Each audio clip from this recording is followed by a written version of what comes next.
થાક હતો ઘણો ચહેરા પર, પણ અમારી ખુશી માટે અનહદ પરિશ્રમ કરતા જોયા છે. આંખમાં ઊંઘ હતી ઘણી, છતાં પણ ચિંતામાં જાગતા જોયા છે. તકલીફો ચારેય બાજુથી હતી, પણ હિંમત હાર્યા વગર એકલા હાથે લડતા જોયા છે.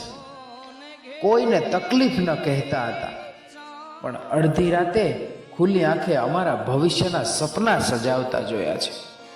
પાય પાય ભેગી કરી અમારી ખુશી ખરીદતા જોયા છે, અને એની ખુશી માટે પોતાના સમણાઓને રોળતા પણ જોયા છે. પોતાની પસંદગીને નાપસંદ કરી અમારી પસંદગીને અપનાવતા જોયા છે. આ વ્યક્તિ એક હતા, પણ વિશેષતાઓ અનેક હતી. માસ્તર, આ પિતા સ્વરૂપે મેં સર્જનહારને જોયા છે.